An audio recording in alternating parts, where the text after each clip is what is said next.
Abante tayo, abante. Mga pres, tulungan tayo sa pumunta kami.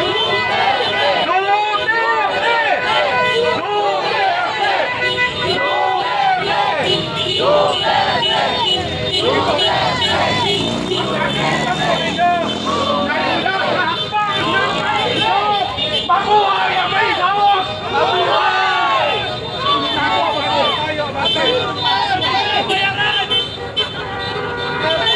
Mabuhay! Ang hakbang ng may sawak! Abante po tayo, abante! Abante! Abante! Abante! Palapakan natin sa Tony Tomasio! Nandito pa na sa harapan!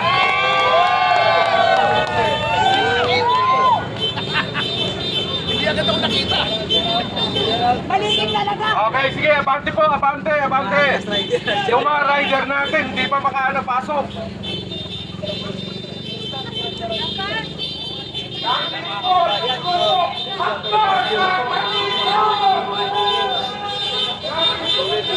Isigaw natin! Duterte! Duterte! Duterte!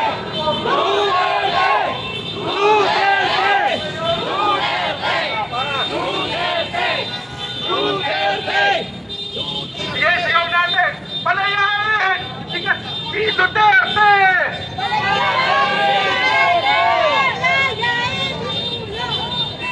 Sige, abante pa, abante! Mga press, people! Abante lang po tayo! Tulog na yan!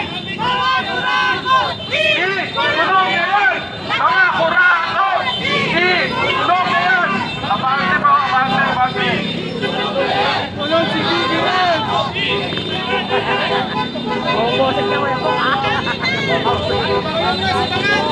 Sige po, abante po tayo, abante!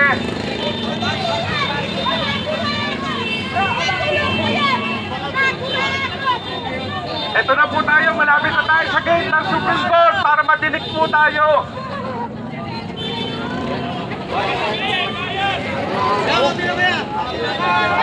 Mabuhay ang hakbang ng Manisog! Mabuhay! Mabuhay ang Labor Power Movement! Sana naman magagawa! Buhay ang PDP!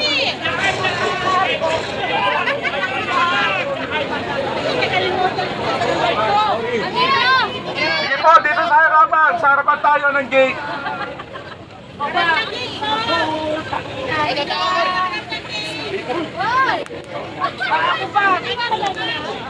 Lalaban ako kahit di ako makapag-drive, makapagpuntang ina lang nila sa Sige po, ha?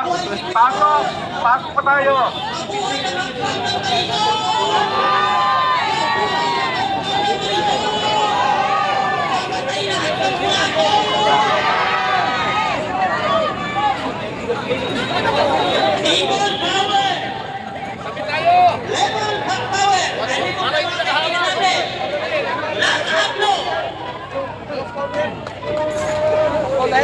Tabi lang po tayo para hindi nakaharap. Hello, mic testing! Ang ganda ng music natin ngayon, mga kababayan. Mabuhay ang hakbang ng Manisog! Mabuhay ang hakbang!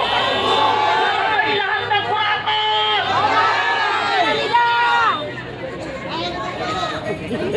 Mga kasama, huwag po natin harangin yung gate. Baka may lalabas po. Pag may labas po, umuro po tayo agad para dito na tayo nakaharap.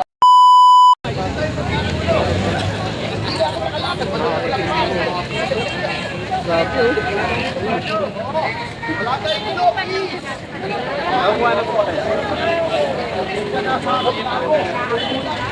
Pusin nyo na lahat. Aabot tayo nito sa kwan, kabilang nga.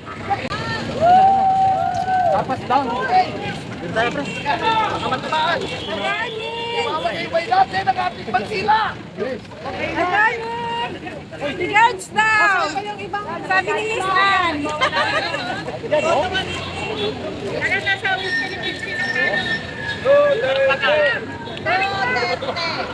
Ay, ayun. O, yan na, yan na. Interview. Interview na. Interview na ba kaagad? Mamaya na ba? Nahihingal pa. Mamaya na. Nandaya ako. Mangkas ako sa motor. Kita ko umakyat ka eh. Umangkas agad eh. Talagang umangkas yan. Tony, ito para yan. Kumusta kayo? Ay, bakit kapilis naman? Kaya tawagan lang natin si Chairman Pusi. Basta na naman. Diyan ha. Hello po. Rene, ano masasabi mo ngayon? 1 year na si ang ating former President Rodrigo Roa Duterte. Ano ang magiging hakbang natin ngayon sa Supreme Court? Tayo po ay narito upang magalang na hilingin sa mga mahistrado ng ating kataas-taasang hukuman na magdesisyon. Hindi po namin sinasabi sa kanila na magdesisyon na pabor kay Pangulong Duterte. Ang amin lamang po, baka pwede naman po, kasi 1 year na po ngayon, eksakto, pekenemen. Pekenemen, pwede na desisyonan para magkaroon po ng closure itong issue na ito. Ano po masasabi nyo kay Tatay Digong na nasa ICC po? Maparamdam yung pagmamahal natin ng bawat Alam niyo po, ang ginawa nila kay Pangulong Duterte ay hindi lamang kay Pangulong Duterte ginawa, ngunit sa lahat ng Pilipino sapagkat ibinenta po nila ang ating soberanya, ibinenta nila ang ating kasarinlan at ibinenta po nila ang ating dignidad bilang Pilipino na tayo ay nagpapasakop sa mga banyaga. Ang ating mga mamamayan ay nililitis na mga puti na wala namang alam sa sitwasyon dito kung bakit nagkaroon ng drug war. Yun po ang nakakainsulto at lahat ng Pilipino ay dapat mainsulto sa ginawang ito ng kasalukuyang administrasyon. Kaya hanggang mamaya pa naman ako rito. Mama, para makapag-ano si attorney. Oo, pahingayin nyo muna yan. Okay lang naman. Ngayon muna natin kaya naglalakad yan. Marami pa naman yan eh. Kasi kawawa. Tagal pa yan. Hindi nyo naman nakikita yung pinakakuha natin, oh. Sorry po, sir. Nandito na ba si Secretary? Secretary Kusi, hello. Nandito si Secretary Kusi, Secretary of Energy. Ayan. Ito, sobra yan. Idol ko yan. Nakasure lang nga lang eh. Secretary Kusi. Iinom muna. Yung chairman ng pinipigay. Kaya nga po kami nandito upang magalang na hilingin sa ating mga maestrado na kasi 1 year na nga po, katulad ng sinabi nyo, tekenenin na pwede lang na desisyonan one way or the other. Wala po kami dinidemand dito na kumampi kay Pangulong Duterte.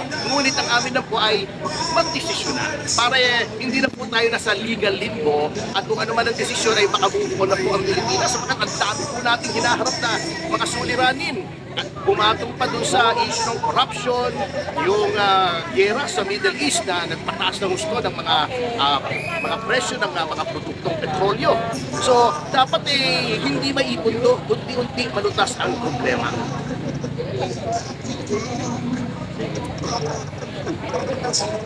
Thank you, attorney. Okay, maraming salamat po. Pangulo ng Provincial Council ng Lalawigan ng Bulacan, si Ginoong Jad Racal. Palakpakan po natin. Provincial Council President ng PDP, Partido Demokratiko Pilipino.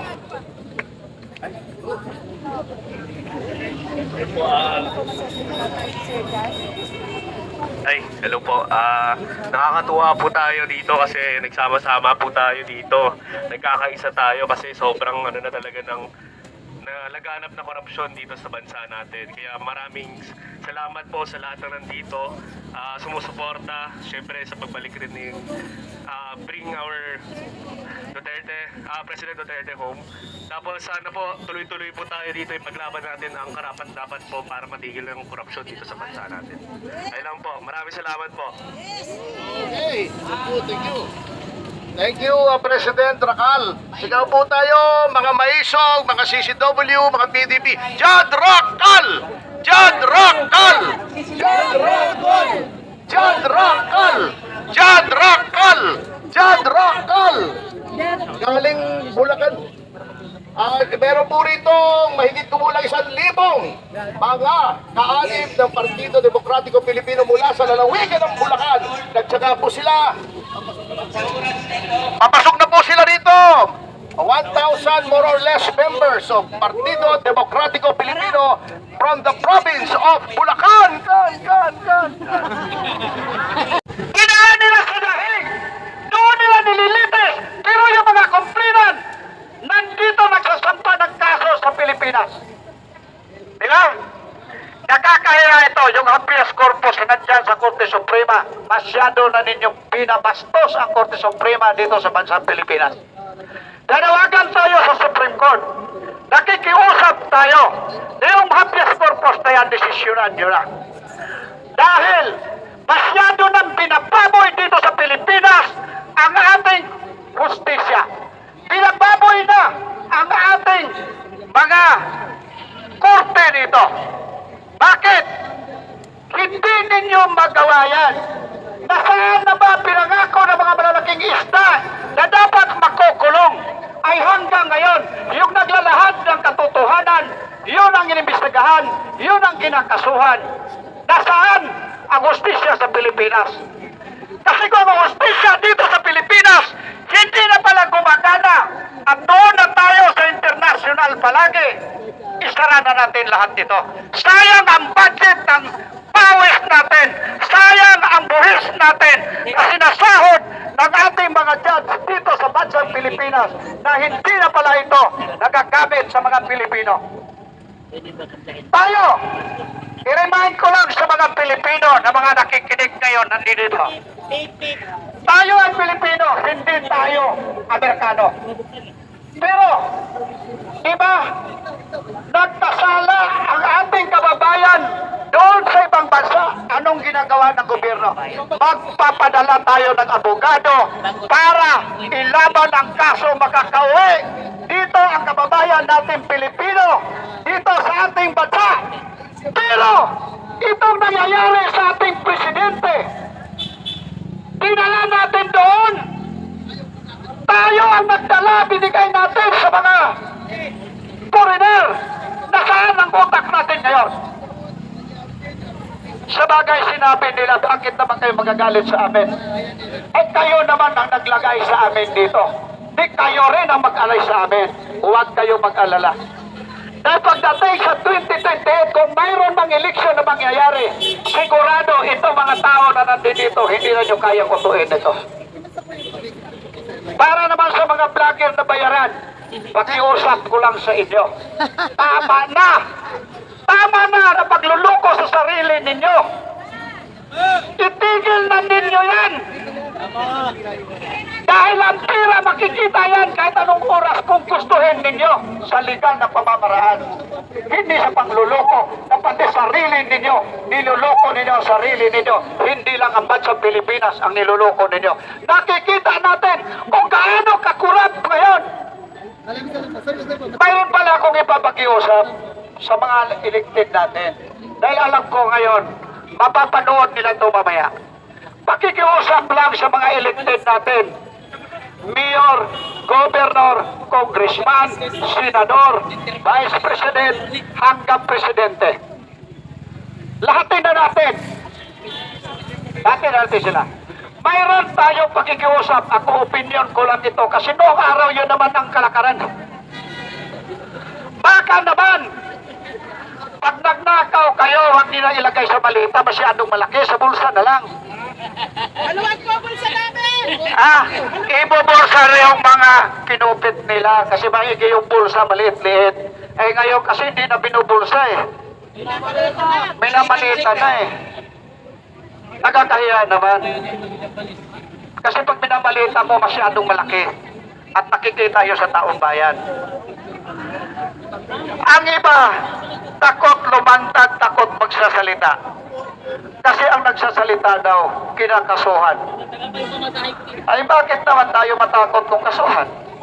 Tayo lang naman naglalahad sa katotohanan. Tayo naman nagsasalita sa entablado para maintindihan sa taong bayan.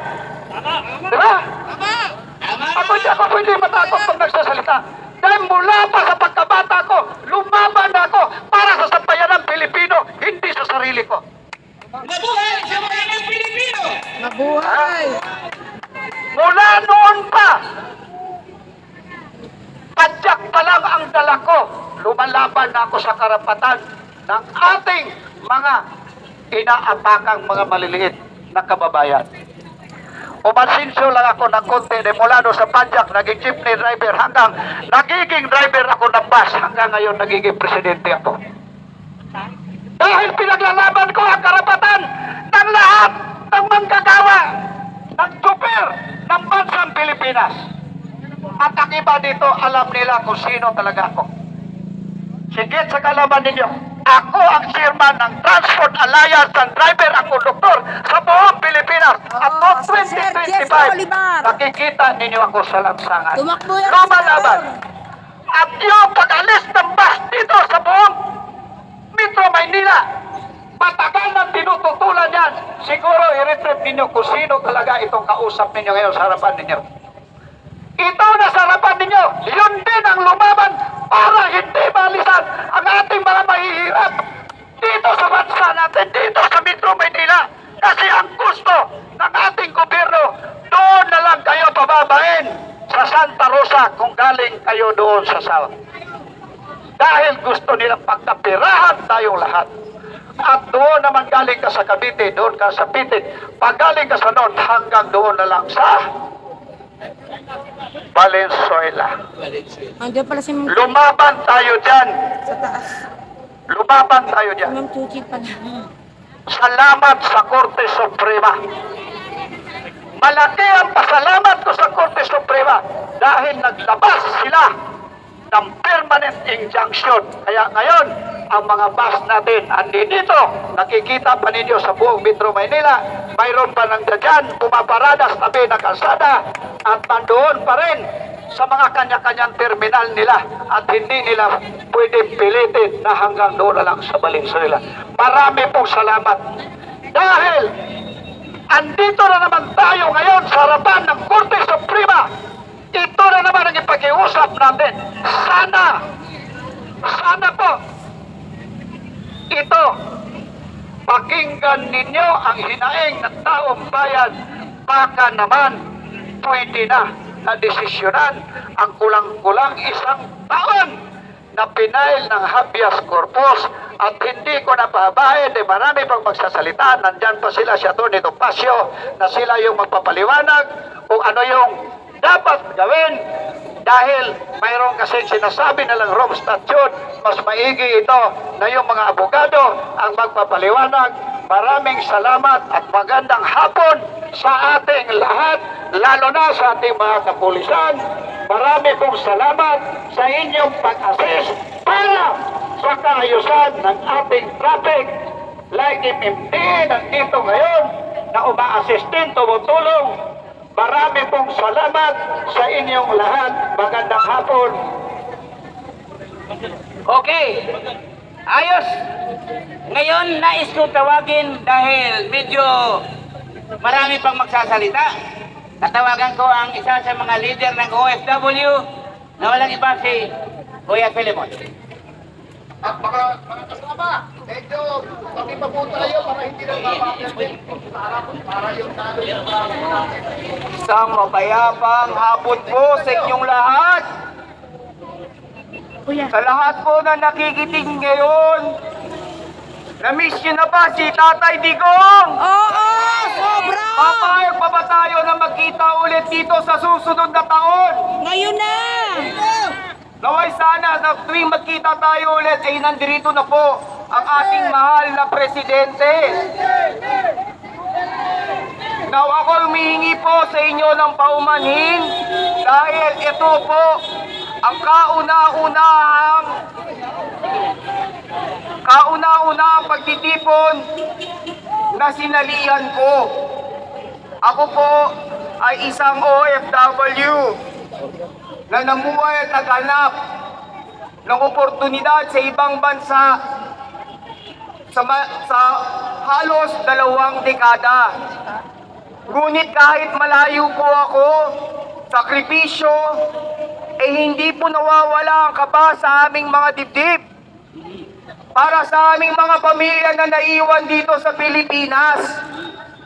At bakit? Dahil sa kawalan po ng oportunidad, malawak ang korupsyon, at paglaganap po ng krimen at droga. Ngunit nung umupo po si Tatay Digong, kami po ay nakahinga ng maluwag. Nagbigay po ng isang katahimikan sa aming mga pag-aalala.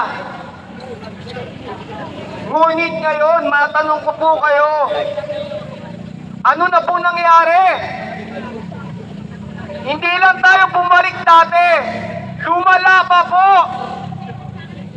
Malawakan at lantarang korupsyon, laganap na droga. Saan po patutungo ang ating bayan? Ngayon, kaya po ako humarap at nagsalita dahil katulad po ng magulang, ako po ay nangangamba at humihingi ng malinaw at maayos na kinabukasan para sa aking anak. Saan patutungo ang Pilipinas kung ang nakaupo ni hindi alam kung anong ginagawa? Tama! Lutang! Hayaan niyo po ako na i-share sa inyo ang isang kasabihan po sa lingwahe na Ingles. The only thing necessary for the triumph of evil is for good men to do nothing. Papayag po ba tayo walang magawa? Ibalik si Tatay Digong! Hustisya ang kailangan ng bayan! Maraming salamat po! Isang sigaw. Lahat magsabi, Duterte! Mabuhay! Duterte!